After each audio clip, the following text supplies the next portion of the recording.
You can start it whenever you're ready. What do you want me to open? How do you want to open? I don't know how to open this thing. Let's see how you open this. Hey guys, welcome. I was gonna do that. You think I'm gonna do anything other than the normal unnecessary thing? This is where we see which sibling actually has talent for performance and for putting on a show. I told you that for me, being on stage is not normal.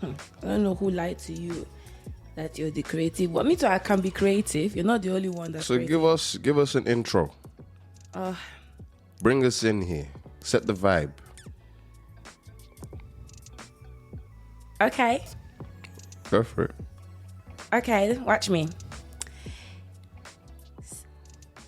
STEFFY MILANO is on the mic with Audie Speaks, and we're here to introduce me in the middle. And you know what? Yeah. This is like, you know when D'banj went to America and left Don Jazzy and like all the talent just disappeared at the same time, and he couldn't make music. That. You're not going to compare me to that situation. So I'm Don Jazzy here, clearly. No, you're not the Don Jazzy. You're D'banj. You're not because you're you not are the Don struggling. I'm not struggling. Listen, I'm very shy. I'm actually not good at performance. Like, I'm good without stage. Like, when I'm not on stage, I can create attention. I can be well. Like, I can talk well. I can speak well. I said exactly the same thing in different ways, but I can do much better. But when I'm actually put on the spot, I freeze. Like, it's the weirdest thing ever. So you can't perform under pressure? No. So let me tell you, for example, you're a bottler. Shut up. What's that? What does that mean? Because you bottle it. Okay. You fall apart. I thought you called me a maid, but like a male version. No, not bottler. Bottler. You bottle it. Yeah. You're Tottenham. Okay, I'm not gonna lie, yeah, because you're an Arsenal fan and you don't like Tottenham, I'm taking this as an offence. You should. You're so rude. Shambles, man. No, you're the shambles here. But like, I remember back in the days when I was in uni, right? So we had, obviously, I think they're still ongoing right now in other unis. They're still doing it, but we had a talent, not a talent show, but there's a game show that was going around, especially for like the African Caribbean Society. Called Big Clash. Oh, right? yeah, it's true. You guys are the creators of it, innit? Well, not the creators of it, but I'm you guys are the initial. You were the first year to do it. Yeah, like they started it with our year, like that time. I think that's when they actually came with it, and oh my god, I was last minute put in to be part of the show. Yeah, so I got put into one group because you need like. The game show consists of two groups, and one is one color, the other one is another color. Then they started doing uni versus unis. But in my uni, it was just like the same uni. So everyone within, do I want to say what uni I went to? Nah, I'm okay.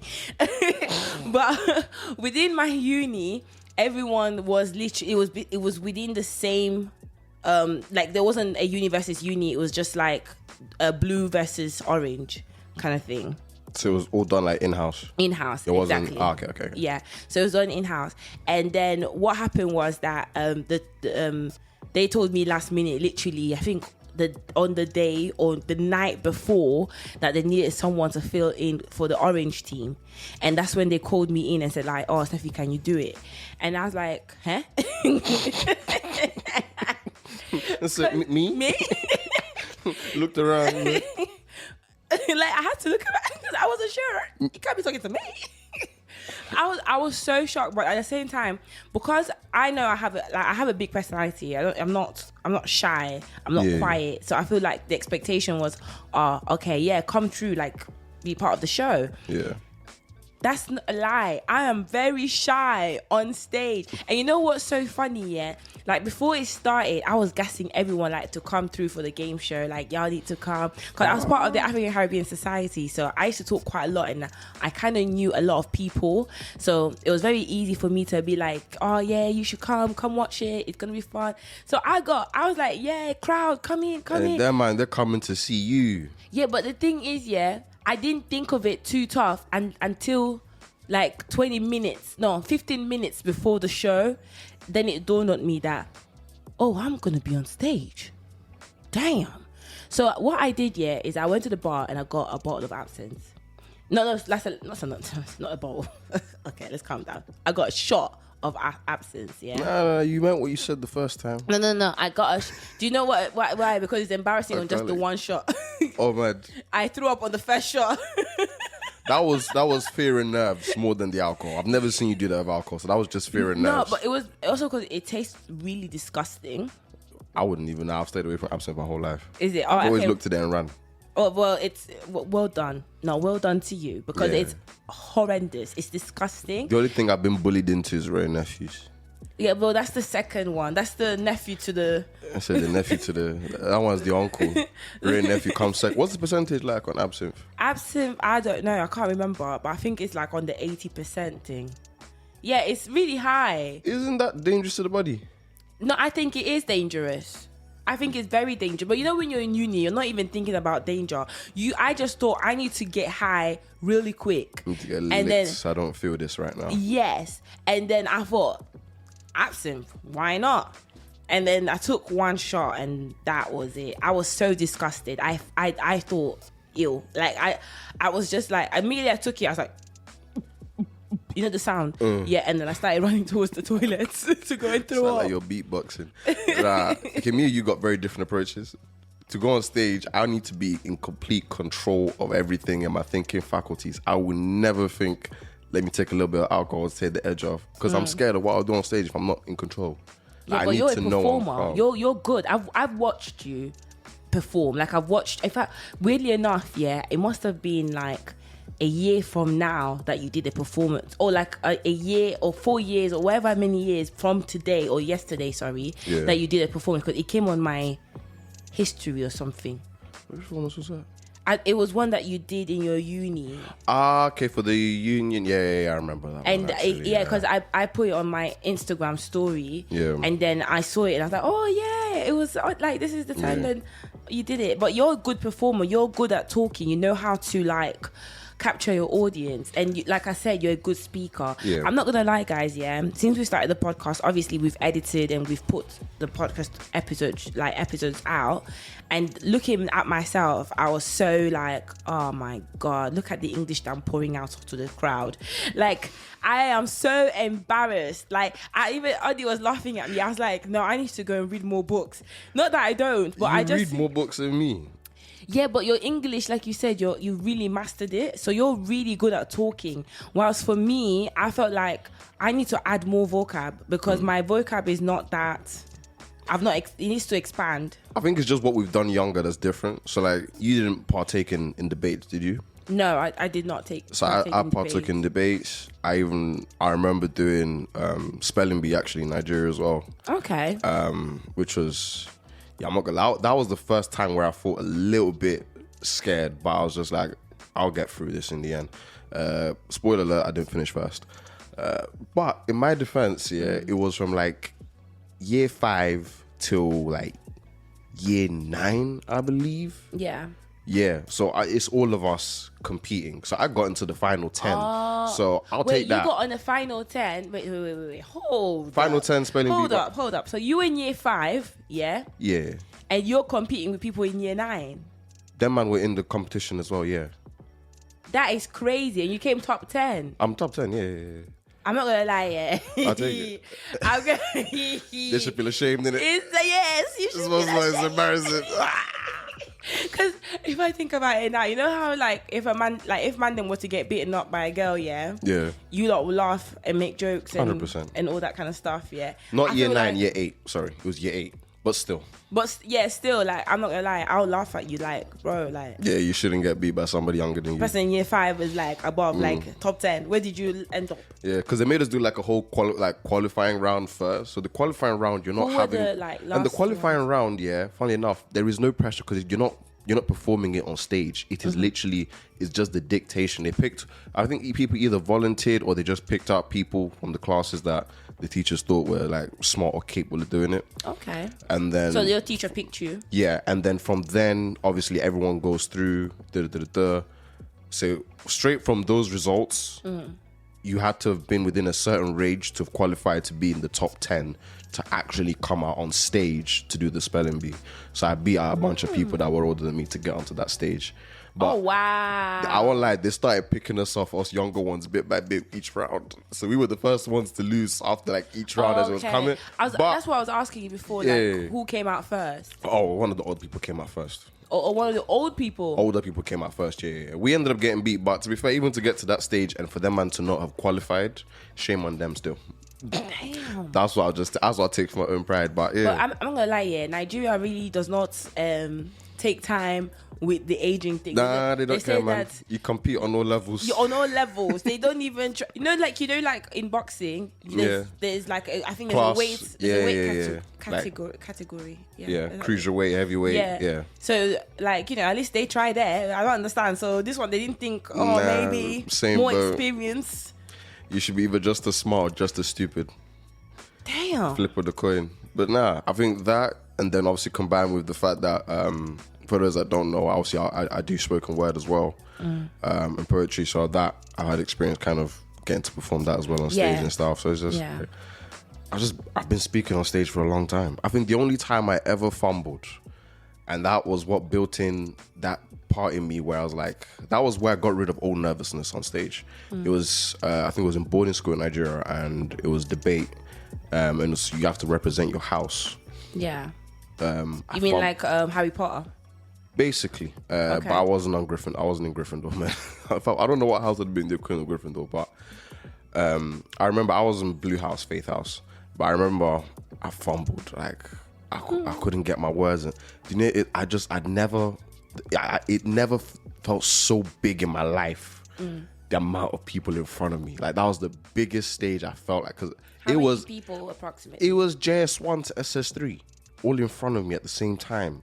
So Teachers for those and everything. that don't know, JS1 to SS3 is literally 6 years of like schools. 6 years worth of students. So that's like, let's say year 6 to year 12. I mean year 11. Oh, actually, year 7. So imagine year 7 to year 12 if you're in the UK, and then if you're in America or something like that, just to give you like how it works, it's from like the first year of middle school to the last year of high school. So that's the amount of like classes that are involved. Yeah. But then how big was your school anyway? It was pretty big. It was big enough anyway. How many people were in your class? In my class, wasn't in my year. Yeah, let's say in your year. In my year, it'd be tricky because we had classes up until about. So there was just 2 A, B, C, D, and I think there might have been an E. So there's multiple classes. So A to E, and then how many in one class? I'd say at least 20 something. God damn. So it's like it was a lot of people. That's a lot of people in front of me. So I'm thinking, how do teachers keep up with that many students in a class? Lord knows. It worked out, to be fair, because Nigerians got to be well behaved. You ain't about to be doing all that nonsense too tough. It's not like here where I'm like, I'm not doing the work. It's like, call Sharon, I'm not coming in. It's not them ones. There's no isolation to send you to. Yeah, but there's certain students that potentially they need more attention. Tough. Yeah, they're really tough. Yeah, it's just tough world, isn't it? Like, definitely. If you're not up to pace, you're not up to pace. I guess that's how they looked at it. But yeah. But going back on like when that's when I fumbled. Oh, sorry. Yeah, oh yeah, no. But that was my fumbling point. And when I fumbled that day, the shame and embarrassment I felt, I said, this will never happen to me again in my life. So I always adopted a literally, once I get to the stage part, it's a fuck it attitude, because I've already experienced what failing on stage is. I said nothing will ever feel worse than this again, and I'll make sure nothing ever feels worse. And so I go with freedom. I'm nervous up until on stage. Once I'm on the stage, I look like I own it. I'm confident with it. I wish I was you. I really wish I was you, man. Never could be me. God, if you see, I apart from obviously the drinking of alcohol, which failed, and then getting on stage, so I avoided getting on stage for a bit. Like somehow it was a group effort. So when it's a group effort, it's just that. Come on, guys, you can do it. then at one point they said, oh, there's going to be a segment where you guys need to come individually, and literally you're the only person speaking, and you need to make a joke. Odi, I had to make a joke. People need to laugh. Like, I had to make these people laugh. A funny personality and making jokes are two different things. Yes. You have a funny personality, but having to make a joke is a different sort of thing. This is why not everyone can be a comedian. People don't think just because someone's funny, they can be a comedian. Yeah, I never thought that. I believe, and by the way, all the comedians out there, well done, because you guys are amazing. But for a fact, I am not you. I am not you. And I can't do it. I can't do it. So when they told me that I'm going to have to do it, so I spent a good 5 minutes trying to think of what I would say, and nothing. I was frozen and nothing will come to mind. And then my friend helped me, tried to give me like a little joke to do. And she told me, so the what I was supposed to do, was to go on stage, right? And I was supposed to make fun. No. I was supposed to seduce this guy that was in the mid, like sitting on a chair in the middle of the stage. Yeah. And it has to be like a good seduction, but funny. Does that make sense? So she said, my friend advised me at the time, like, oh, why don't you go on stage? And I think she told me to do it. I forgot actually. She told me to do one Nigerian accent. Yeah. Mm-hmm. Which, as much as I'm your friend is actually not your friend. Let me just tell you now. Your friend is not your friend. That's a shit friend. Because you can't do... I remember, when we're driving from Oka to Lagos. Yeah. And you said in the car, because you wanted to get like peanuts or something. Yeah. And you were like, you feared that if you went out there and they heard you talk, they will shag you on your money. Yes, they would. So you sent me out there instead to go and figure out and go do it. Because I definitely... Like, one thing I know for a fact is that I do not have a Nigerian accent. No matter how much I try, and don't do that. No matter how much I try, I could never sound authentically Nigerian. And I've tried it so many times, which every time I try, I fail. Every time I try, I have the eyes on me like, you ain't doing it right. So I was just like, okay, I don't know what made me think I could do it. So I was supposed to come in like sexy and then try to seduce and then tell the person in a Nigerian accent that they'll deport me if he doesn't take me, kind of thing. Failed. Absolute fail. Not even a shiver in the crowd. No one moved. Nobody moved. I got so panicky that because I started touching the person on the chair. Obviously, he's my friend. It's nothing weird. But like I started touching on his hand, like consent whatsoever. And then go away. And then they were like, too. And they were like, oh, you can't touch the person. And then I was like, I started getting even more panicky. And then everyone could see us. And then I was like, you know what? I started doing the 6:30 bend over and started shaking, twerking. And it worked for me. Let me not lie, it worked for me. I got the whole crowd shouting and saying, I regained my reputation. All because you shake hands. Sorry. I'm joking. Do you want my water or are you good? Okay, sorry guys. You right there? I choked. I'm done. Nah, at this point, I'm not gonna lie, you might as well be Ice Spice. Because that's exactly the reason why I don't like her. Because I think she's shit at performing a shit of music, and then when she looks like she's losing the crowd, she basically just does what you did there. Oh, is it? Yeah, shake Nyash and save it. Oh, okay, I'm not gonna lie. I don't so know it goes to show Nyash is a big thing in the world. We value it so much to where we can let people get away with not being very talented. You definitely do. Because the way the crowd went wild, people got up from their chairs. You know, obviously you've seen the Big Clash. Yeah, I've seen it. Events, and people get really excited when a joke is said or like something funny happens. So everyone went, ah! And I was like, oh, thank God, I still have my reputation. But if you knew me, you knew that I was drowning. You would know that I was drowning. I say you needed some saving. No. Listen, I don't even want to record this moment because it was so embarrassing. So embarrassing.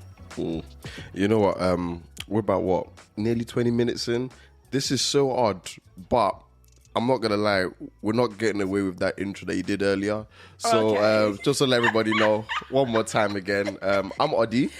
And I'm STEFFY Milano. And this is the Meet in the Middle podcast. This is episode 3. Welcome back to another week of Meet in the Middle.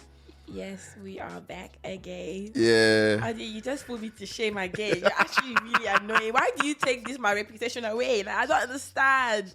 Like, I'm sorry, I didn't feel right. I was gonna let it go, but I was just like, nah, I'm sorry. We're putting that back out there. Okay, but I tried. I really tried, but yeah, well done. Yeah, man. So it's back to another week of anime and, well, pretty much wherever else, because, you know, sometimes we'll blur the lines as to whether this is an anime podcast. Like we just did now for the first 20 minutes. Yes, true. Did we say anything anime? I don't think we used the word anime in the last 20 minutes. Yeah, I mean, to be fair, like I said, it's expected in it. It's not everything that we're going to be able to talk and say about anime. Like, there's no, like, anime is great and amazing and there's so much to talk about it, to be honest, but there are certain aspects where I feel like there's not more interesting parts, but our lives are not necessarily boring, and I feel like there's so many people out there just like us, you know, or that can relate to us in many ways, and I feel like sometimes touching on life, it's not gonna be like dismissed as well. No. I am aware though that we do not live the life of a dweeb. Nah. I don't think we do, per se. I think just the idea of anime just being for dweebs or people, supposed dweebs or whatever you want to refer to them. Like, we're not. I feel like we're not the anymore. typical. I don't mind using the word dweeb for myself, but I'm not the typical dweeb. Like, I don't even have all the, you know, like the toys, for example. I don't know if that's part of Dweeb Nation. Yeah, but I don't have Dweeb Nation, you know. Hey, she's tagged you. I said Dweeb Nation. Dweeb Nation. But I don't have the toys, or like I don't have the amount of mangas in my room or anything like that. I still do read them. I still do watch quite a lot of anime. I like gaming as well. I'm shameless because I would if I had the money. I would as well if I had, but I would if I had my space and I can do it in a way where my collection is well put. Like, I can't wait to have my space because as of right now, I don't. I'm currently staying with my mom, so I don't, and I don't have that space where I can put all my mangas and all my stuff and all my you know, yeah. It made me sad just talking about it. I know. It's okay. Oh, thank you. There. Very, very condescending as usual. You're too right. That's really part of your personality. I know, but I love it. So do you. No, I don't. Who told you? Wait, sorry. Who told you? Huh? Who told you that I love you? I thought you do. Don't you? Oh, you don't? I like it sometimes. I like it more when it's not towards me. Ah, okay. So it's just when somebody else is taking the heat, you're calm with it. But I find you funny still, even when you're doing it towards me. But I find it much more entertaining when it's towards other people. Well, it's always more entertaining on other people than when it's on yourself. Nah, I mean, if I was to get like, how would I do it? To be fair, if I was to mix anime with what I want in my room, because my room would just be an homage to what I love most. So it'd be a combination of sports and anime and Marvel and DC and Marvel and DC, obviously, and then, you know, yeah, pretty much that would be, but mainly DC, probably not as much Marvel. Marvel is more just like from the MCU perspective. I want certain stuff, but if you're not on the movie screen, I'm not really trying to be involved too tough, even though I know some of the stuff beyond the movies. You're like one person that I know that is more DC than Marvel. I have a loyalty to DC that I've just developed since I was younger, man. DC caught me when I was younger with, obviously you wouldn't have watched it, but they had the original, like the Justice League cartoons. Not the crappy one that they do now, that kids watch now, because that's shit. You're talking about back in the days. Back then. That Justice League show, the one that originated, like, has the original, remember the original Batman. Don't say remember to me, because I never watched it. Well, like the original Batman animated series that dropped, like, I think the original Batman animated series probably may have come out before I was born, actually, I think. You know, that Superman animated series, that sort of stuff, that universe stuff, I love that sort of stuff. So from then on, I've pretty much been DC through and through. So DC is my thing, man. That's why I watch all the DC shows, no matter how bad they get. I watch it every single season. Do you think people really wanted to watch The Flash after season? Where was the point where it was just like, I'm here out of loyalty? Do you know why I lost loyalty towards The Flash? Let me be honest, yeah. It started very wholesome. Like, I was really invested. I thought this is such a good, a feel-good show. And then it went dark. Like, real dark. I lost hope on the main character. Was it season 3 went dark for you? I can't even remember because it's been a while now. But I lost hope on the... I felt like they should have left darkness for Arrow. Yeah? But for The Flash... I liked the jolly good fella. Yeah? I thought it was pretty good as a jolly good fella. And also, Supergirl annoyed me too much because it was too jolly. And then it went, I don't know, I'm not gonna lie. Supergirl had me for maybe 2 seasons. Supergirl lost me the quickest, I ain't gonna lie. Yeah, that's what I said. I don't know where it went, but I think with The Flash... I might have gotten to season 5. Have I? I think I did get to season. I think Supergirl lost me the quickest, but also Supergirl for me had some of the strangest alterations and stuff. I'm sorry. I'm all for representation and different characters being put in different lights. But I ain't gonna lie, I wasn't rocking with them and making what's my man's name? Photographer Jimmy, who's originally Superman's. He's originally associate with Superman's story, but they wanted to make him associate with Supergirl's story, and that's fine. Yeah. But how you gonna make him some big buff black guy? It's not believable to me. I'm sorry. Oh, okay. I don't even know who he would have been. Sorry. It threw me. I'm very. I feel like they must have called him a different name on the show. Possibly. No, as in like I don't know who he would have been in the original one. I tell you what, if you ever watch Smallville, which I feel like you only watch Smallville at certain times, but you didn't watch it religiously. I watched Smallville. But there was a version of his character there that looks more true to what I would expect of him. Who's Jimmy in Smallville? The one that Chloe dated, and then he died around the Doomsday time, like when Doomsday was introduced. Spoiler alert. Shame. But yeah, Jimmy Olsen. That's it. Jimmy. But in the show, his name's also James, but obviously they call him Jimmy. You know what? The best part about watching something a long time ago is that you can rewatch it again, like as if it was new. Yeah, but I've done that before. I've finished Smallville. I did Smallville back to front, like everything. I finished Smallville. Really, back to front? Yeah, back to front. I actually did finish Smallville. Sure. I just can't remember nothing. Okay, but nah, that was actually no. Wait, did I finish it? Because I don't even think. I can't remember. I could rewatch that actually. Did you ever? And that was a good show. Did you ever see Clark fly? Okay, so I need to rewatch it because I don't think I did. So you didn't finish it? Maybe I didn't finish it. If you didn't get to watch him fly, you did not finish it. Okay. Because that show had a wonderful way of making it so hard for Superman to have all his powers, all his abilities, to be called Superman. Like, it's like, to be fair, what I heard was the character who played him, Tom Welling, he was very reluctant about wearing the suit. Oh, why? Like he didn't want to be typecast as Superman for the rest of his life. Oh, he didn't want to be. And he looked like a Superman.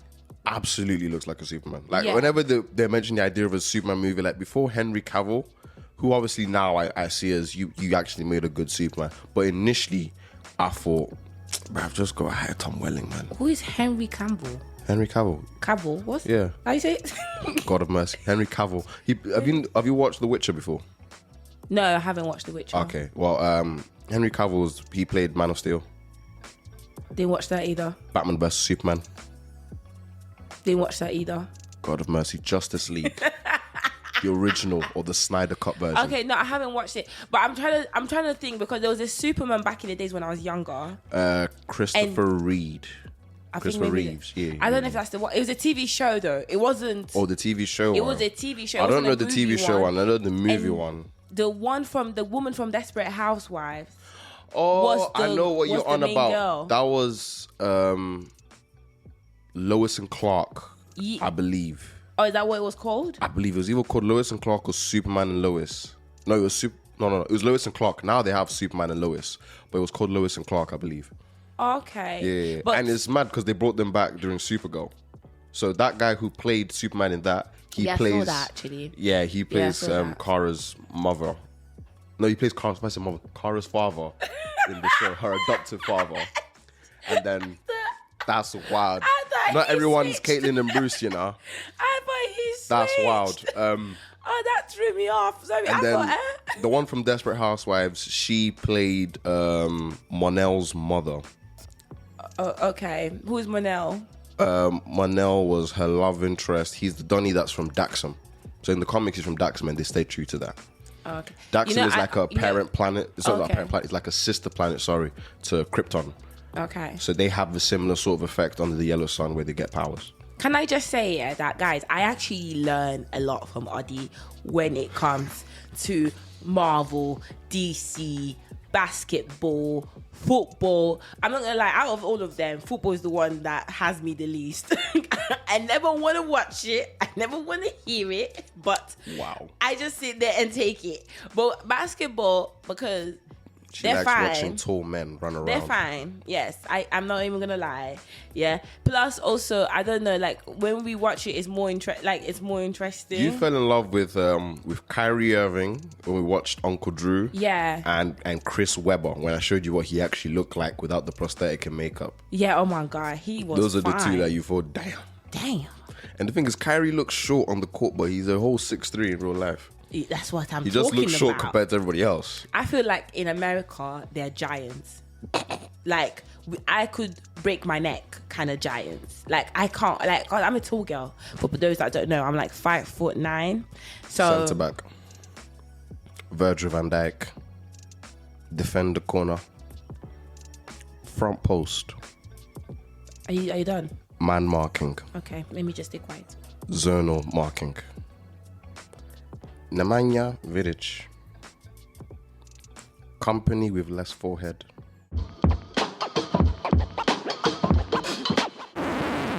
In order, like we're just talking about in order in terms of my love of sports. I always say this. I say football is my first love.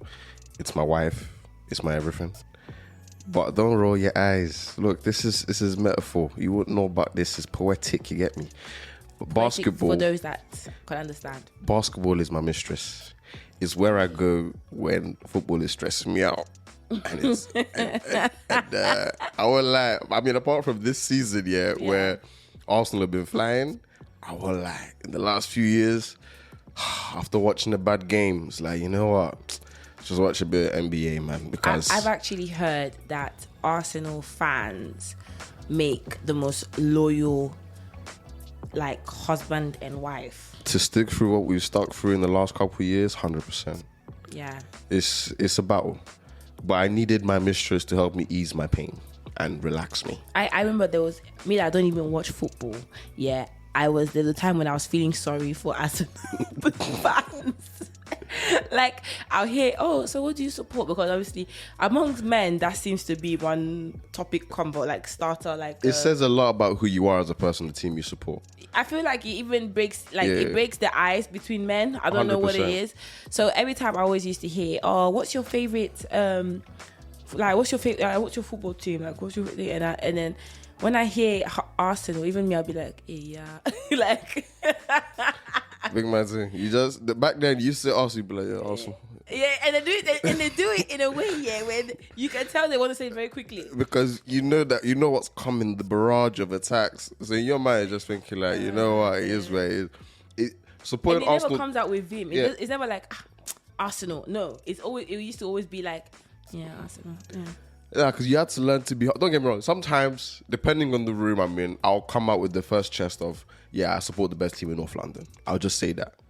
That's when I'm feeling like, you know what, I have to be cocky because I'm being forced to be. But for the most part, at the time, it was a calm one because I'm like, Arsenal forced me to learn how to be a good neutral football fan that could speak objectively on clubs because my club was not it. You know what I'm saying? When you're out here finishing 8th, it was tough.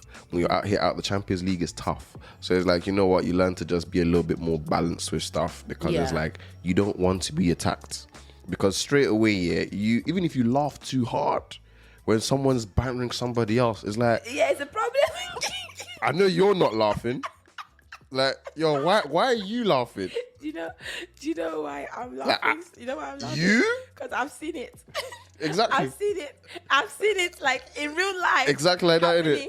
Like, I think it was someone from Manchester versus Manchester United at the time versus someone, I think they were from Chelsea. I don't remember what team exactly. And then they were cussing each other. And then one of my friends is an Arsenal fan. He was laughing. And then they said, you can go, what do you support? You know Arsenal. Hey, shut up. You see? It's the abuse. You're not even allowed to enjoy it. Even me, I was like, hey, Jesus, that For hurt no me. reason. Like, I was just there, and now I'm catching strays just because I laughed a little bit. So it's just like, nah, you're better off learning to be humble in those sort of situations. Position, Now, big chest, man. Come catch me. In fact, let me tell you, the day also in the league, you lot will see me on this podcast. But you should be also humble because you've seen the other side. Fuck that. I've been taking punishment for years. Okay, calm down with the eyebrows. I'm getting mine back. Like, you know when Pooh Shiesty say I'm gonna get mine back in blood. Or is it Lil Durk? One of them, man. I'm getting mine back in blood, and I want every drop of it. Yeah, but nah. Whoever you support says a lot about you. You know, if you're a United fan, I immediately think you're a bit cocky. That was the first thought. You're a Chelsea fan. I trust you as far as I can throw you because I know you only care about money for the most part. Tends to be your motivation. But is it always been money with Chelsea? Because their club started in 2005 when Russian oil money came through. They got a sugar daddy from Russia who got chased out last year in it. But yeah, that was when their club started. So that's my immediate thought. When I hear Man City, depending on your age, if I hear Man City and you're my age, especially if you're not from Manchester, I just think you're a glory hunter. So you just go wherever it's sweet in life in general. Like wherever it's sweet in life, that's where you'll be at. But once it's tough, you will leave. There's a position for each. What do you call yourselves? Each club you support. Yeah, club player. Each club you support, it tells me who you are as a person. Okay. And then when I hear Arsenal, I mean, already me and you kindred spirits off rip. But for the most part, I immediately think to myself, you've got staying power. I'm not gonna lie. Stick through it. I'm with so when I was like single, I'm Arsenal. What are you trying to say? What do you mean? Yeah, because by default, I just follow wherever you're on. Oh, okay. So I'm Arsenal, or I just go to my OG AC Milan. Yeah. My dad supports AC Milan. That's where she gets that from. No, but it wasn't just... I started supporting AC Milan before I knew Dad was even AC Milan. Really? Yeah, 100%. You know what? I used to love Nesta and Zaghi. Like, those were like my Donnies back in the days. So I was proper inner.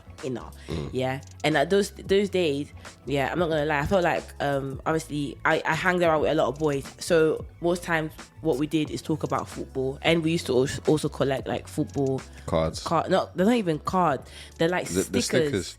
Yeah. Them things used to come in the World Cup books and all of that. Yeah, I used to love that as a kid, man. That was the event for me. Yeah, I loved them as well. Plus, I used to like the shiny ones.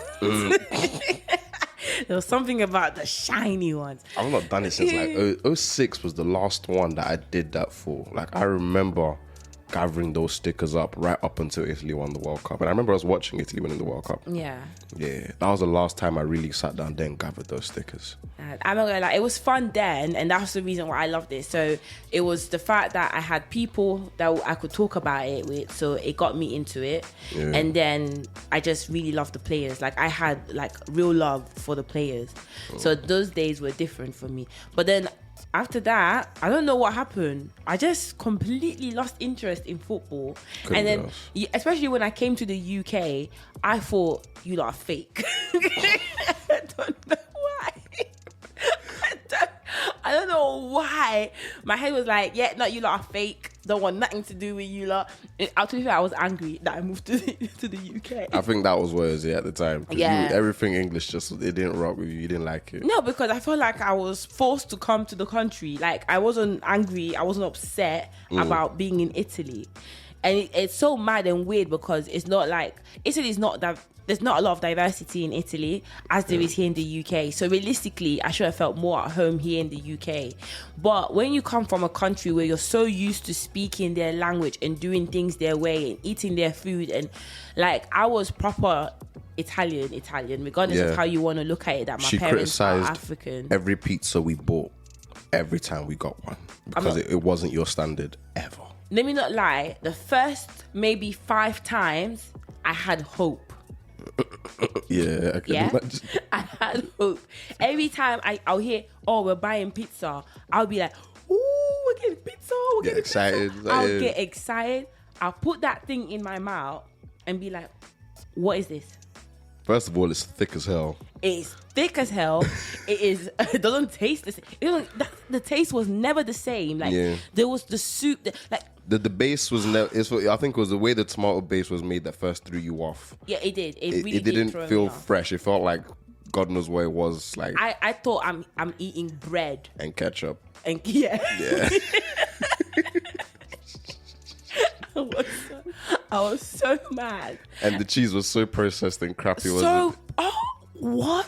Then I realized I can't even get mozzarella the way I used to like it in Italy. So that as well was a complete shag. I thought that I got shagged. I thought that mom sold me a dream. I don't even know what she said to make me leave in Italy very peacefully. Because I didn't leave with, I was very, as a kid, I was, what's the word? Rebellious. Yeah, I was rebellious. I threw tantrums. Let me not lie. Yeah. So I thought I don't know what she said that made me not throw a tantrum when we moved to the UK. But then again, I think the thought of going to an airport is what excites me. What excited me then. You looked at it as a holiday more than you moving. Yeah, because I love airports. I love flying. I don't like flying, but I love airports. I love that feeling of I'm going somewhere. Do you know what I mean? It's like a very similar story. To what?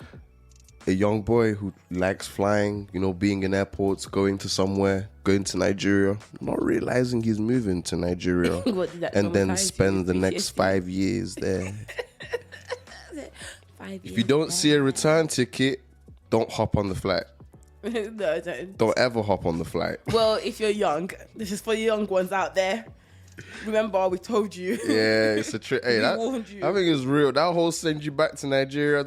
I didn't even do nothing wrong. That's why I was hurt. But that's a conversation. I think that's a conversation for another. But I don't feel like in our generation we would do that. Well, sending people back.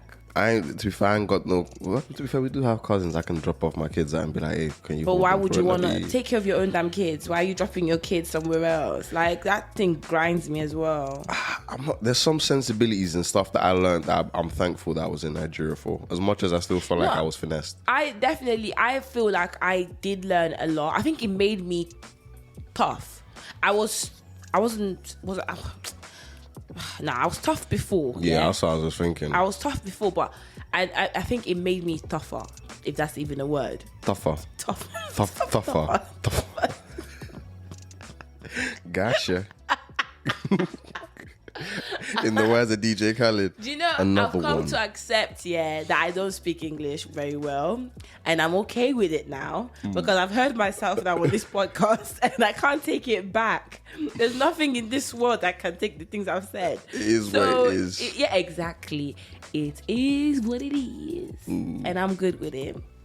But going back to actually like sports and stuff. Yeah. Basketball was just where I am. Yeah. Basketball is just, I don't have teams, so I just have players that I love.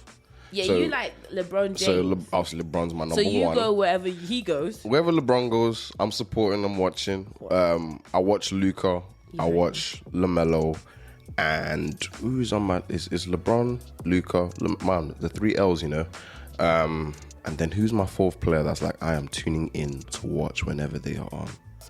I think it's mainly those 3 for me. Whenever they're on, I'm going to tune in and have a look and see what's going on, and I follow religiously. I've lost sleep watching NBA games because they're on at stupid o'clock more time American than not. Time and the time in the UK obviously American time, and then West Coast time is even worse. Like, at least East Coast teams, I can catch you at 12 and end up sleeping at 1:30 or something. Still late. I know, but I can survive on that. West Coast teams is worse because your game starts at like 3 o'clock. I'm just like, bro, I'm not doing this. Though I won't lie, I stayed awake. I didn't stay awake, actually. I set an alarm to wake up to watch LeBron break Kareem's record. And I also took the day off of work the next day. I booked it off on my holiday time. I said, I'm not going into work tired. Steffi, that record has not been broken over 40 years. I needed to see that record be broken. Okay, sorry. I mean, The I'm most not. points scored in the NBA. You can't blame me. I'm not a basketball lover. I'm not a football lover. So when I hear that you're gonna take time off for this, to me it just doesn't really make that much sense. But I get it. I think like everyone has their love that, you know, they'll react and behave differently for. Do you know what I mean? So It's the technical side of the game that makes me fall in love. But that's why I love certain sports animes, because sometimes it's the depth to which they're willing to go to show you some of those technical things. But obviously show it in a way that's entertaining and does not feel like you're being hit with an overload of information or something. That's the difference for me. So when I'm like when you lot talk about football and stuff and it's in real life, I'm like bored. Like, what is going on here? Yeah, like I don't want to know. Especially if you hear like the pundits. You forget even asking what's going on. I just don't want to know. Like, it's fine. I'm okay. But when it's like anime, I feel like the storyline makes it a lot more exciting. It's more digestible for you. Yeah, it is. Even, I'm not gonna lie, like for e.g. Kuruka's basketball, I feel like I learned so many technical terms, and to be honest, I'm not gonna lie, because it kind of looks a bit supernatural. I wasn't too sure what was real and what's not real. Yeah. But I took it. I ate it. I was like, I hope basketball really is like this, because this is... I mean, in some sense, it kind of is, but it's like this. It's like, what's the game that LeBron played in 2006 against the Boston Celtics? Where it was just like, he may have missed like 4 shots. Like, that was an example of seeing a player in the zone. Like, you know how they got the zone in Kuroko's basketball? Yeah. It's an example of that. Would I say I've ever experienced the zone? Maybe. Not in basketball, because I was all right at basketball, don't get twisted. I got an MVP trophy. But you ain't perfect. But I wasn't, it wasn't like football where it was ingrained in my head where things happen naturally off the cuff. Like, I've gone past 2 people and not realized that I've gone past 2 people. It wasn't like that. But that experience of just like, you are doing things subconsciously, you have no idea how your body's actually, you ain't got an idea really of how you're piecing this. Like, I've not really seen that there's 2-3 people there already behind me, but somehow I've gone tim, and then my left foot that normally I have no idea how to use, all of a sudden I'm played crossfield ball all the way to one end, bam. Ask me to do that, no pressure in training, I'll flop. I hear that. But in the moment where I was just fully absorbed in my game, then it was just like, hey, it's capable, it's possible. Can I tell you, I now just, listening to what you've just said, I think I have had moments where I've been in the zone. Why are you laughing? No, I don't understand. That's a favorite laugh. Why are you laughing at me? I'm sorry. No. You're right. Sorry. Okay. So explain when you thought you were in the zone. Wait. First of all, let's just acknowledge the fact that you're being rude and you should apologize to me, because I don't understand that laugh. I'm not bad. It was a very deep laugh. You're right. That was a cackle. What? That was a cackle. That was a evil laugh. I definitely had been in the zone, when I'm dancing. Oh, swear down. Let me tell you the truth, Sometimes I don't even know the moves. You're doing how the spirit moves you. But for some reason, I will just, next thing I know the move. Like, do you know what I mean? Yeah. Like, I never knew it before, and I tried it and I've attempted it at home. Like, you know, one of those dances, and then you're just like, at home it don't look right. At home it don't look right. But you're at, like, I don't know, maybe you're at a like party or setting, you're at a place where obviously you're in the mood, you're in the zone, and then you hear the song and you hear the music and you're just like, Is this part alcohol influence, or is it definitely part alcohol influence? However, I'm in the zone with alcohol in my system. And before I know it, I'm just making moves that I didn't know that my legs could just be doing. Do you know what I mean? Like, that to me is called the zone. That's the zone. That's the zone. I'll say you've experienced it, I've experienced it. I'm dead. And I've just been, I have done some good dance moves in the zone. Then I have moments where I'm dancing, but I'm not in the zone, so it's not coming out as correct. But there's other ones where everyone in the crowd is like, "Hey, yes, STEFFY." Hey, there is nothing like a crowd hyping you, when you were dancing in the club or something, and everyone's just at that point, all eyes are on you. For some reason, that's where you perform at your best. Yes, you do. Yeah. And to be fair, we see that in anime as well. Let's be honest. True. When they're getting that crowd support, or someone is watching you that's been telling you that I believe in you, kind of thing. Yeah. So that's what the crowd when I'm dancing does for me. Imagine. So some people out here trying to win championships and games. It was the vibe was vibing me. Yes, and I'm just like, oh, what? Don't worry, let me give you some more. I'll say that. No. Kuroko's basketball is good, but I also felt like that actually watching Haikyuu. I think Haikyuu is also a really good one. The storyline in itself is always so great. And they always start with this whole underdog thing, if I'm using it correctly now. I believe so, yes. To an extent. Because if you look at Kuroko as well, he's an underdog. Yeah, when they give you his flashback to his story, how it actually began, he's an underdog. He's an underdog. Yeah. And then you look at, oh my God, can I tell you the character's name? No, but the main character in Haikyuu as well, he's he started off as an underdog. And also, it's always like there's certain things that kind of, because they lack certain characteristics, then they shouldn't be able to play as well. I think that's a key ingredient for every main character in the sports anime. Yeah, but I don't think what you about ever Blue Lock? Huh? What about Blue Lock? Because I don't think that was a thing. His skill and his talent and his gift, remember, it starts off, literally the first episode, it starts with him losing a game. Yeah, true. You know what I'm saying? True. He's not viewed as the best player in Japan. No. In fact, do you remember the number they gave him? He was like second from bottom. Oh, yeah, it's true. When they ranked him. But at least he was still there. They invited him. Yeah, they invited him, but amongst the elite, you're nothing, really. Yeah. That was the whole point. They always start like that. Yeah, you have to always start with That's a key ingredient, because I don't think no one wants to watch a main character in a sports anime that's already just cold off rip. There's no journey. I think that's part of it. People enjoy the journey and the rise. Everyone wants to see the story. No one wants to see somebody who's already gifted, because it's just like, all right, cool, bro. You can already do everything, so what's the point? Sort of thing. Yeah, I hear that. I wish I watched Slam Dunk. Though I've heard that the manga is actually better than the anime, but I wish I watched that, because I've always heard it. It's always like appeared on my list of things. So I was just like, maybe one day, but it's not yet been that day. Yeah, I mean, I need another cold basketball anime. I still haven't fully got into Left Hand Layup, but I'm hoping. I have high hopes for that.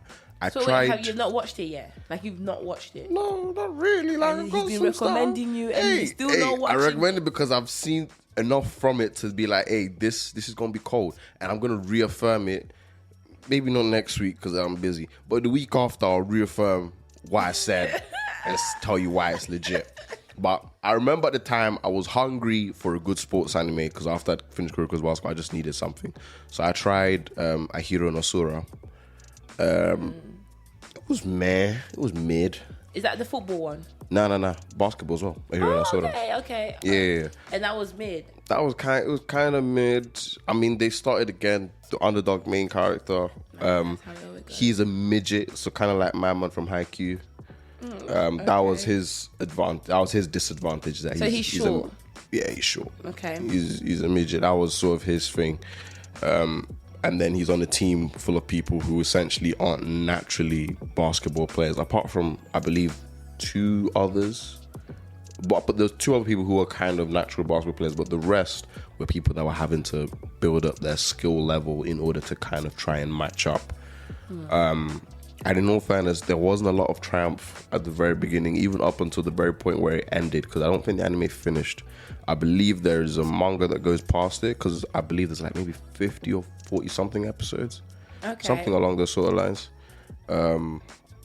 But for me, I just thought it was kind of mid because it didn't focus for me enough on the skill of the game, the technical aspects of the game. I feel like you like it when it actually focuses on the technical skill. Yeah. Okay, no, for me, because I it's need lit. the storyline. No, it gives you story. I need the balance of storyline with the technical skill, but the technical skill needs to be somewhat at the forefront. Do you know what I'm saying? Can I be very honest? Yeah. Yeah. Like the technical skill is very for me, but that's because I'm not a sports person. Yeah. Anymore. Yeah. Anymore. Yeah. Never was. Okay, we're not gonna do that. But the story for me is actually primary than the technical skills when I watch this sports anime. But then I do like that I get to enjoy it. And then sometimes it becomes a thing where I actually want to, like, you know, play the sports myself. Yeah. Do you know what I mean? And when I watched Haikyuu, I was like, oh my God, it would be so great to go back to playing volleyball. Because I used to do that when I was a kid. Like when I was in school, we actually did that and I wasn't bad at it. To be fair, most sports I wasn't bad at it. If I had actually taken time, I could have been a somebody.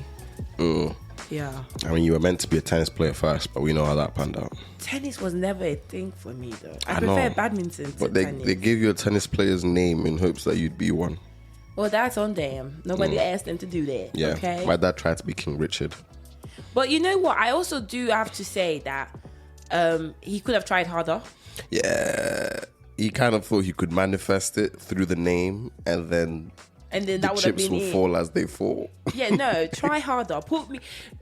King Richard was very motivated by that. Yeah. By the fact that his daughter wanted to be a tennis player, and he said, I'm gonna make sure that your dreams are achieved. That movie was so good.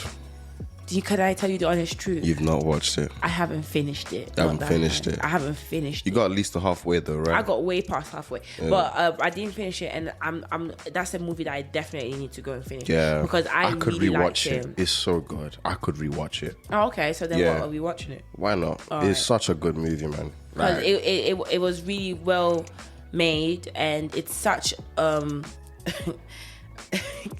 it's it's so sad that that Will Smith had to go and slap. Is it slap or was it a slap or a punch? it was a pimp slap. Was it a slap, not a punch? Nah, it was a pimp slap. Okay, yeah, but I think he went close palm. Oh. You went close palm, I believe. You And didn't, slapped you didn't it. go open palm, but I think you went like close. Yeah, man. Yeah, like, it was so unfortunate that he did that. Like, I mean, I don't think it defines him, because we've been following Will Smith since he was young, and this is the first time anything like this had occurred on TV that we've actually seen. Yeah. And I just felt really bad that he's now forever remembered for this, though his work speaks millions. Like, he speaks volumes. That's it. I blame his wife personally.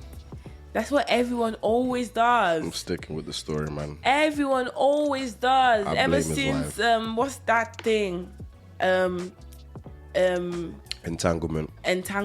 Oh, everybody just wants to just blame Jada.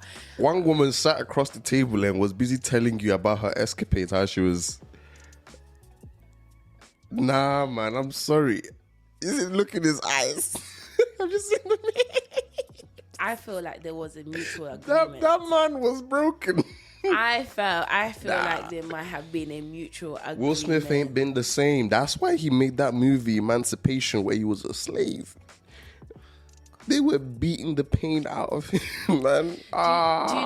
Do you know what? Yeah, I didn't understand, and I didn't know if they were playing with the clips here, but I didn't understand how he was smiling 1 minute, and then the next second he was just like, "Yeah, I'm gonna slap you for my wife's sake," kind of thing. All you see is as Chris Rock makes those jokes, He was laughing. He was initially laughing, but you see Jada's eyes roll. Yeah, And I saw that. I believe Will turned. He saw the eyes roll. He remembered the whole jokes that he'd made at the previous Oscars event that he'd hosted. You know, when they tried to boycott it, Oscars So White. Yeah, but I would. And I believe not do there was already she already felt uncomfortable with Chris Rock. So I believe her then getting the second dose, and he just thought to himself, personally, yeah, this is just my theory. I feel like he thought to himself, I'm about to get home and she's gonna be like, oh, so you're not gonna stand up for me? You're not gonna back me? I felt like it was he foresaw that scenario, and he also and not to mention the fact that Jada's always linked to Tupac. Like, you know what's messed up? There is a letter that Willow wrote as a kid to Tupac. Oh my God. When I heard this and saw this, I said, what? Saying what? Huh? Saying what? It's like, oh, could you please come back? Like, my mom's like kind of been sad since you left. And I'm thinking, this could not be me in this marriage, man. Guy. No, but I feel like people are making it deeper than it. Because I don't know the circumstances. I just feel like Will went full thug life. He went full thug life and said, Bunny, I bet it's like in his head he thought, this is what Tupac would do. A man channeled his best thug life and just pimp slapped the crap out of him for close palm. I feel bad for him. I feel bad for him as well. And you know what? I don't agree on the fact that people assume that Jada would have put him, like, would have gone home and said, oh, so you didn't defend me, kind of thing. Because I feel at the same time, these people have played it safe for so long that why would Jada want to encourage that? Because they've played it safe for such a long time. Like, these people, we barely knew much about them until entanglement.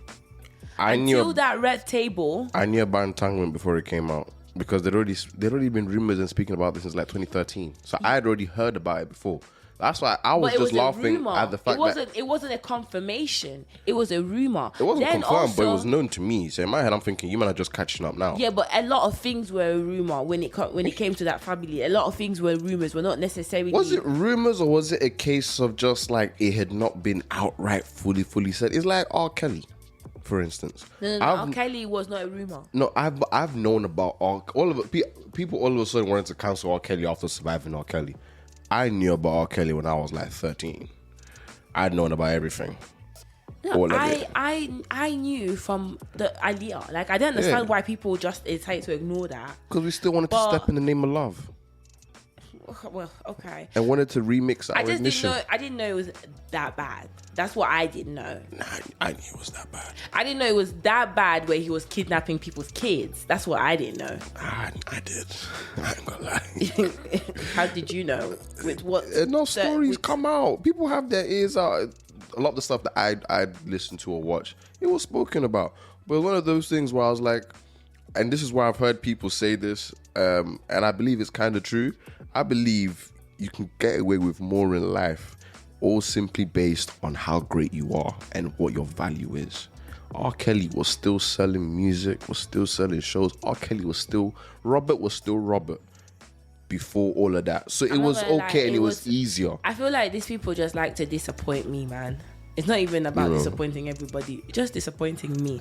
Because R. Kelly's music, is very hard to not listen to. I'm not doing it, guys, before anyone comes for me. I've not been doing it. But I also believe they are I miss it though, I ain't gonna lie. He's an amazing artist. Oh, he's a talented person. He's very just a talented, sick guy. Very sick. That's the problem. But he's a great and I can artist. Never encourage what he did. Like, what he did is the most disgusting, one of the most disgusting things you could do out there. The Cosby Show will never be the same. Okay, I don't want to talk about it. Because you watched it and you loved it, didn't you? I just don't want to talk about it. I feel like it just upsets me.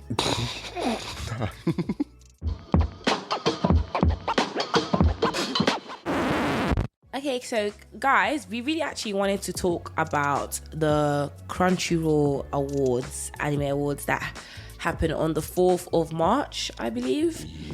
Yep. Obviously, by the time this podcast episode comes out, it might be a little bit late, but then I felt like it was really important for us to kind of discuss it as we are an anime podcast. And also, I feel like there are some opinions when it comes to when it comes to some of the nominees, yeah, as well as who actually won some of the awards. I am gonna keep my phone with me because I can't recall every single person. Every single anime that won and what they actually won. To be fair, so we will do that. But like the first one, obviously coming up on the list, we could look at is God damn, I scrolled all the way down. Anime of the year. Okay, so we had the nominees. We had Cyberpunk, Edge Runners, and we had Attack on Titan, the final season part 2. Demon Slayer, Kimetsu no Yaiba Entertainment District arc, Licorice Recoil, Ranking of Kings, and Spy Family.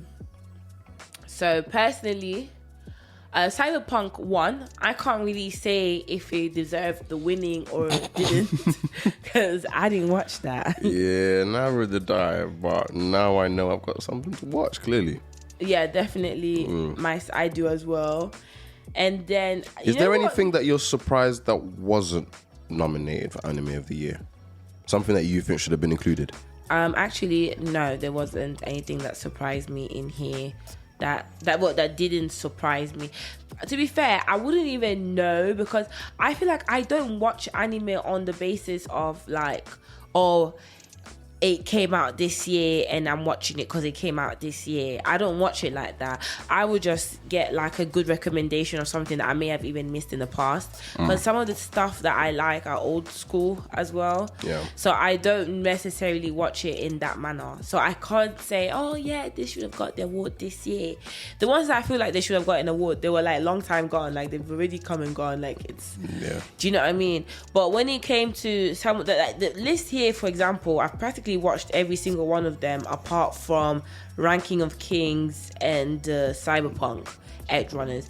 So I don't know, obviously it won over Attack on Titan, which I'm like, okay, scenario, let's say Cyberpunk doesn't win, or take Cyberpunk just out of the scenario because you say you don't know that. Let's take the ones that you don't know out. So it's Cyberpunk and Ranking of Kings, right? Out of the rest, what would you vote as the best anime of the year? Best anime of the year. Taking away those two. I'm not gonna lie, I feel like Attack on Titan really had an impact on me. Like I was left overthinking stuff. And I don't know, sometimes annoyed, but I feel like being annoyed is not necessarily a bad thing. Yeah. I feel like it's just not going the way I thought it would go. Do you know what I mean? Are you annoyed because of poor writing, or are you annoyed because it's like, I was really waiting to get this out of it or something? No. Like, it's not poor writing. I'm annoyed because I'm like, damn, why would he do that? You know, that kind of thing. You're really trying not to spoil people. No, I'm really trying not to spoil people, and I'm really trying not to spoil you because you haven't watched it either. Yeah. But, you know, like, it's just something that I just was not, I wasn't annoyed as to say like, oh, it was bad. Because I feel like it was really good. It was definitely out of my comfort zone.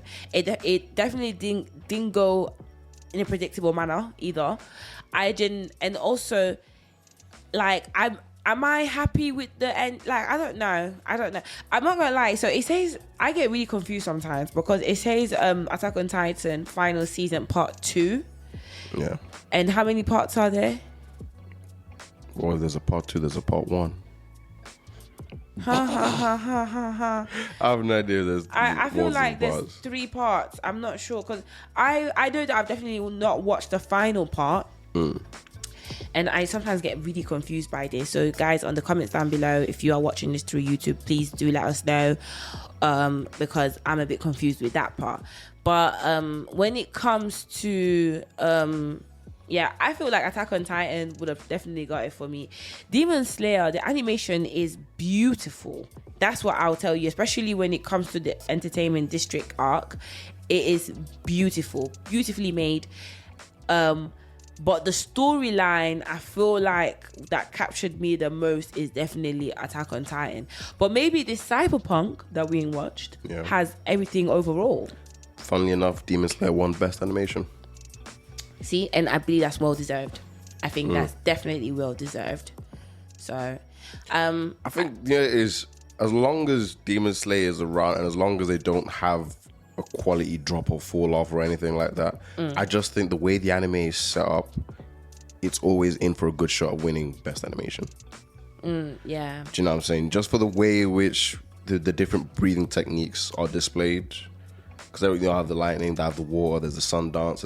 Just the way the different breathing techniques are displayed, I'm not going to lie, it just looks so beautiful on the screen. Color-wise. Yeah, it does. It's so visually satisfying. It is very visually satisfying. And having watched it on the big screen as well, I was like, yeah, no, this is amazing. Every time I watch it, I can't stop commenting on the animation itself. Yeah. So that's how I know I was really impressed by it. Do you know what I mean? You know, I was looking at I was looking at best original anime. Do I even know what that means? Best original. Do you know what best original anime means? I don't know what that means though. I'm gonna. I don't know what it means. I don't know what best original anime means.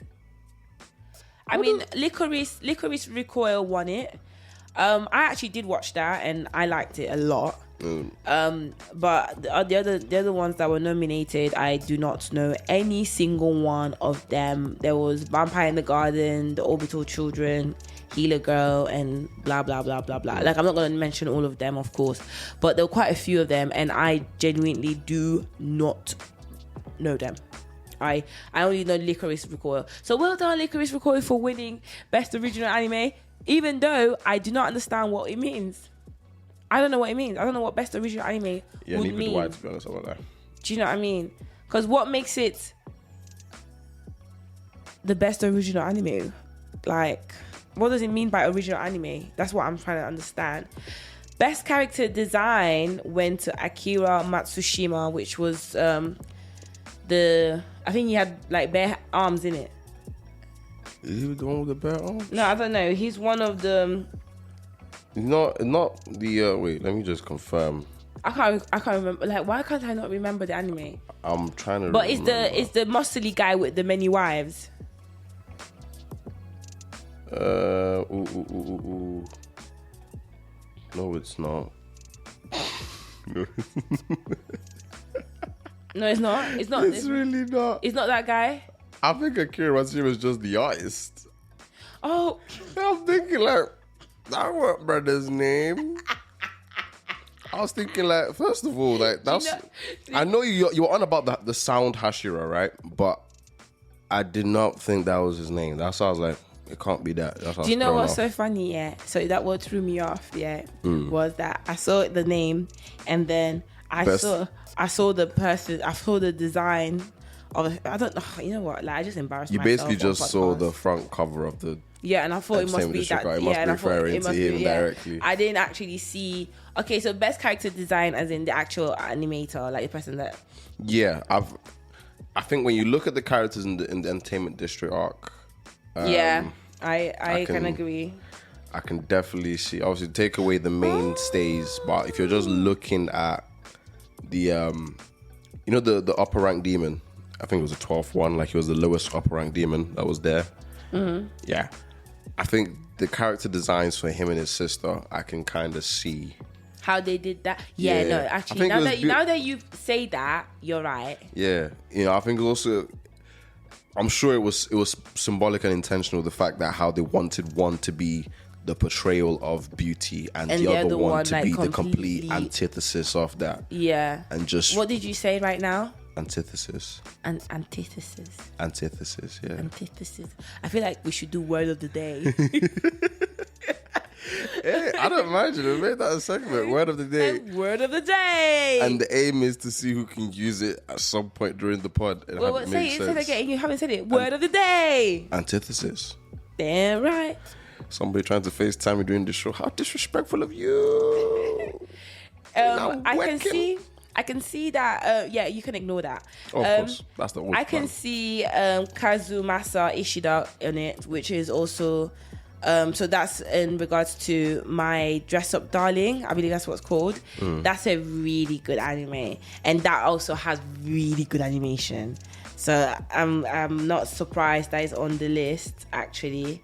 Then we had Kazuaki Shimada from Spy Family.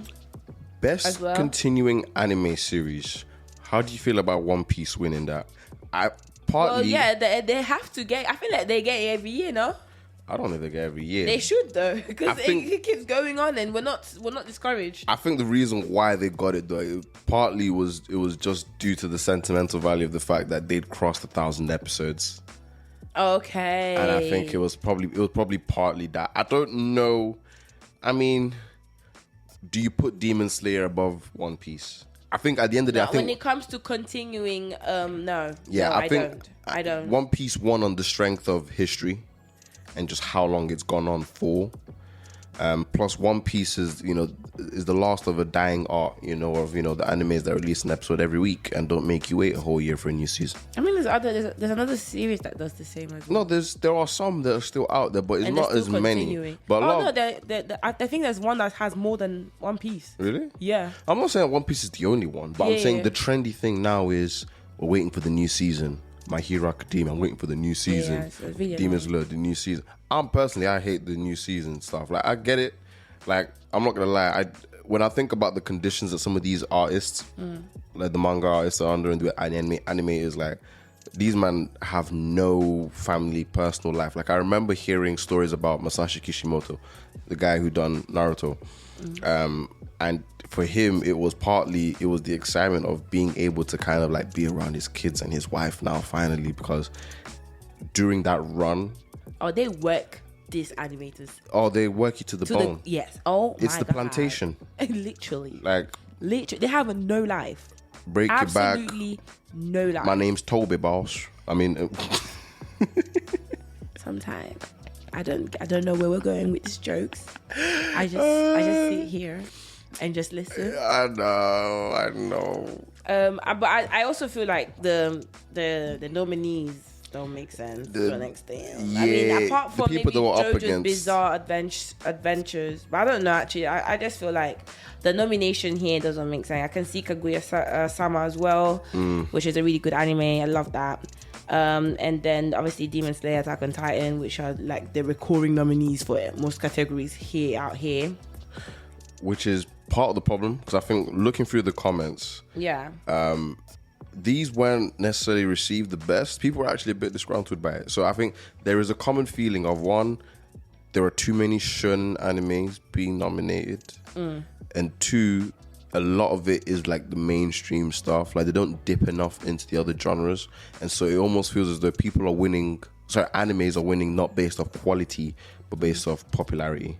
Yeah. There are a couple categories here that if you look at, you might need to question why your Attack on Titan or Spy Family or Demon Slayer or whichever one, Cyberpunk. Those are the main culprits, them four that are just prevalent in nearly, like, if you just go through the list, they are prevalent in nearly every nomination. The most prevalent, and even forget that Cyberpunk that won the anime of the year, but the ones I keep seeing continuously are Demon Slayer and the Attack on Titan, as well as Spy Family.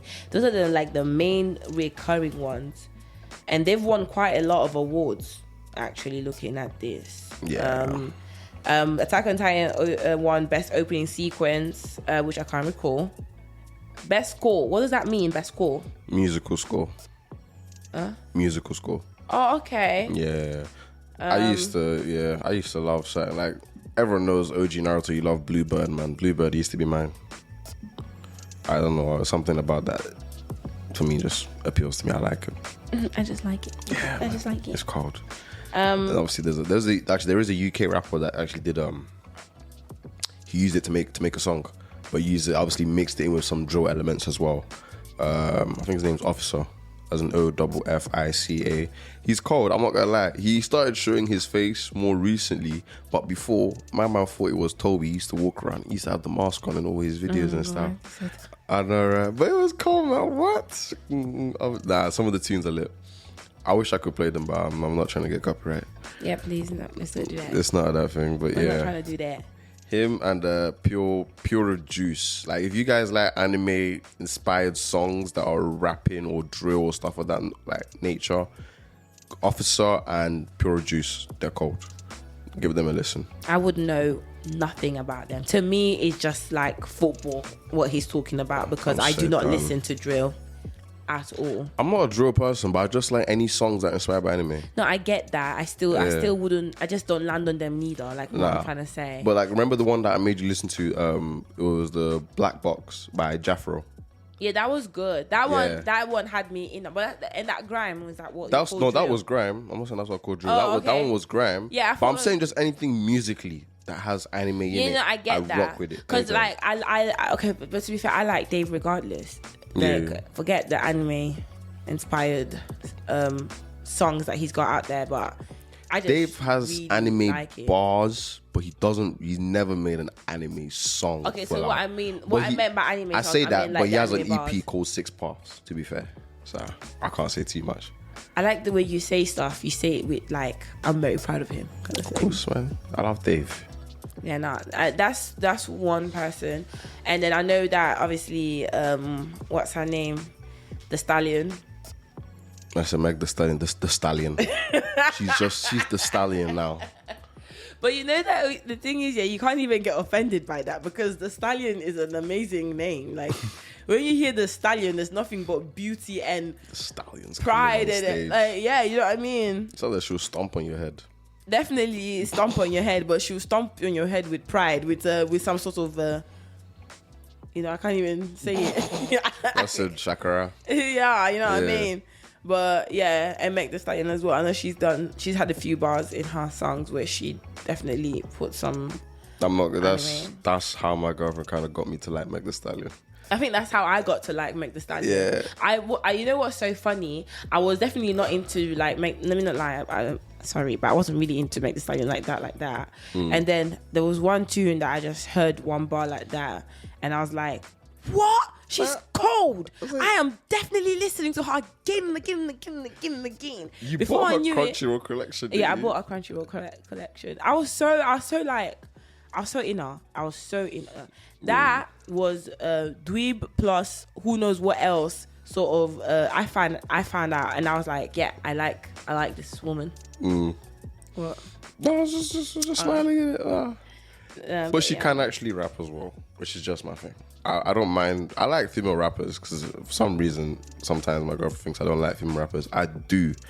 Why does she think that? Because she hears how much I dislike certain ones like Ice Spice and a couple ones that I can't remember the names of my brain. Yeah, you really do not like this Ice Spice person. Yeah, I'm not really with it. I'm not a fan of City Girls too tough. I think Sweetie does the same. You know the thing they accuse. You like City Girls? I feel like a lot of women like City Girls. Yeah, I'm not a woman. I love a lot of women. Does that mean I should like it? I think why not? If they're so popular. I don't like them too tough. I don't like Sweetie because Sweetie, you know what it is? They accuse the baby of making similar song each time. Yeah. Yeah. It's the radio. Don't worry. They accuse me of making similar. No, I could hear sounds. I didn't know where that was coming from. Sorry, go on. Nah, they accuse the baby of making similar songs. But I'm not gonna lie, Sweetie been making the same song since Icy. Like it's not really that different for me, and the bars ain't that. It's not variation. Rappers that I like, female rappers personally, I like Young and May. I love Rhapsody. I think Rhapsody is absolutely cold. Was this one? What's that UK one? Shay something. What's her name? You say UK what? UK female rapper. What's her name? Shay something.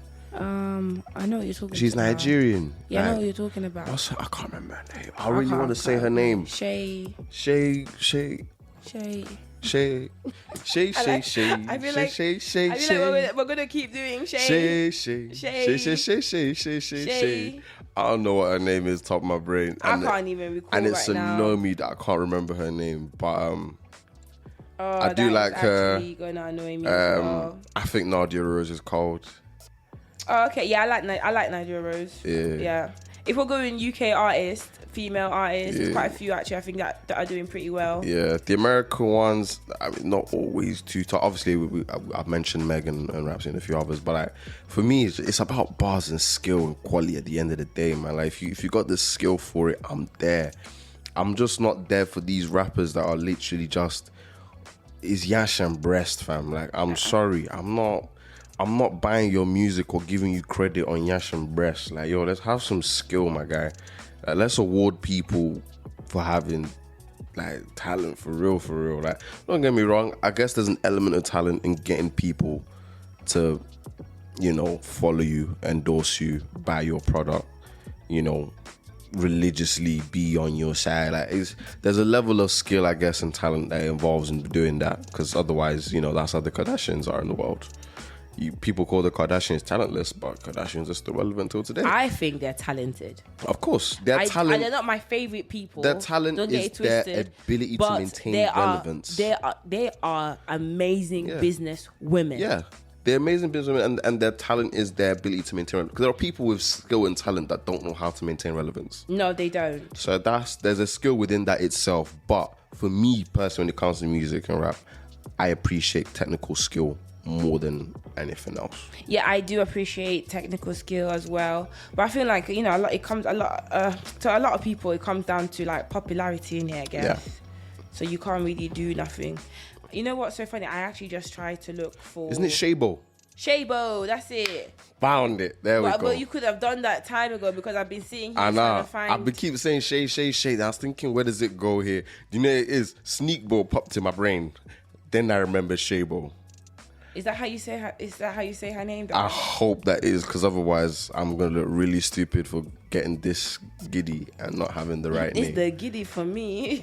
As in, I gave up anyways, because I tried looking and I'm still here very much struggling. Nah, if I type in, I think it is Shabo. I just don't know if I'm saying it correctly. Yeah. But yeah, she's talented for the UK as well.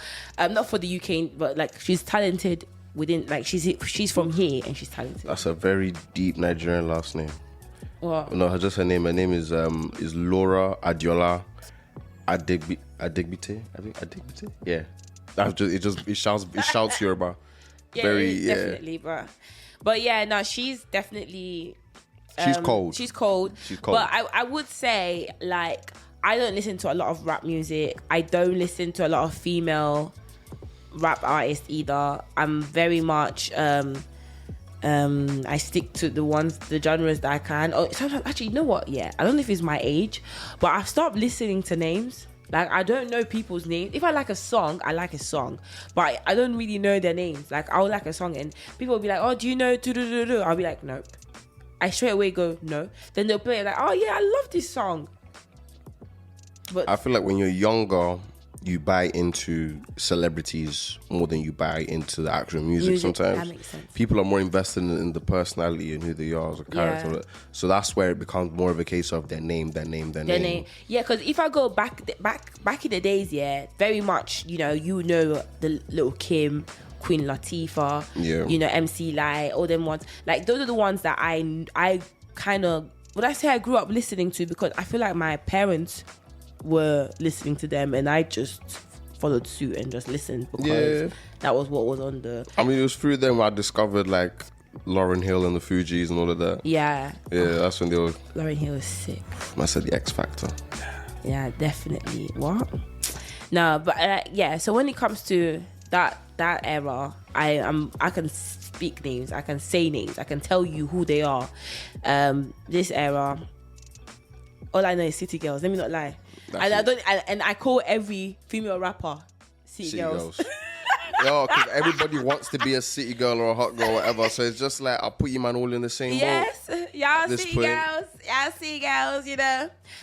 Okay, like, before we kind of shut this down, we do need to come to the recommendations of the week. What have you got for us?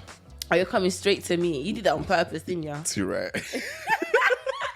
Look how smooth you actually did that. Quick. You know, that was so quick. That was quick and rude. Because I could feel you setting me up. Yes, I was. I was definitely about to say, yeah, so, what you say? Yeah.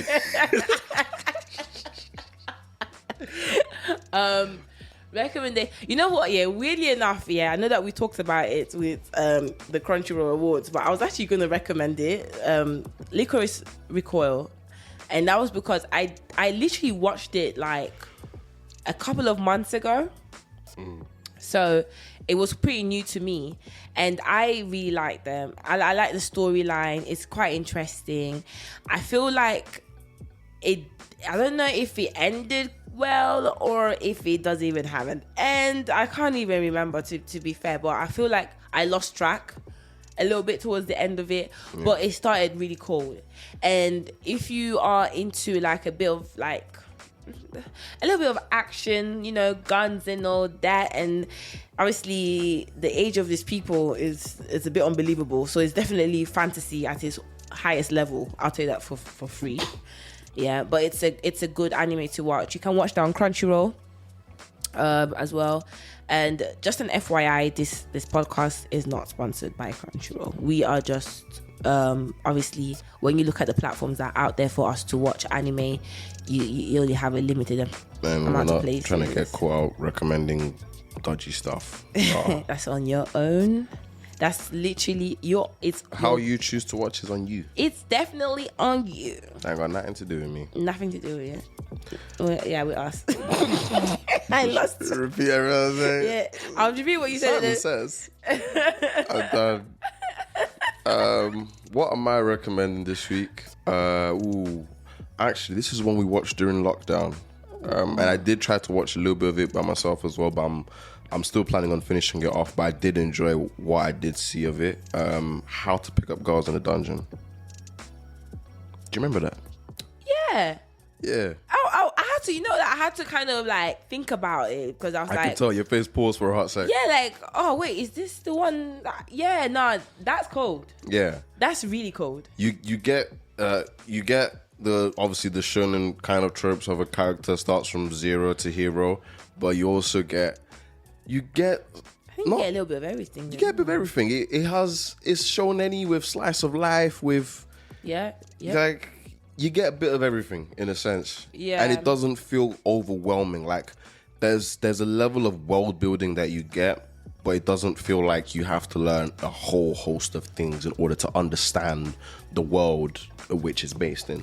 I also feel like as much as it is fantasy centered, I also feel like it has a lot of mythological, like what's in real mythology. It kind of enters into that as well with some of the storylines, which I think makes it also very interesting. And I actually really enjoyed it. It does have what's that thing? When they show a little bit of nudity and then they kind of fan-servicey. Yeah, it's a bit fan-servicey. Yeah. Yeah, 100%. So I recommend don't watch that around people too tough. People that don't know what you're watching, because I've had to explain to somebody that I'm not watching hentai. It's just an anime called One Piece, and they love to draw the characters with big boobs in small bikinis, and it's really not what it looks like.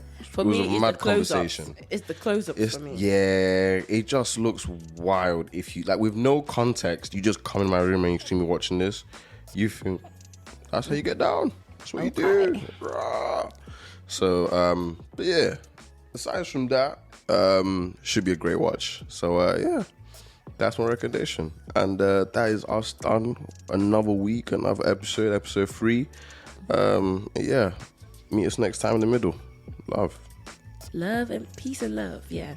I feel like I'm always awkward at this. We're not editing this out. That's staying in.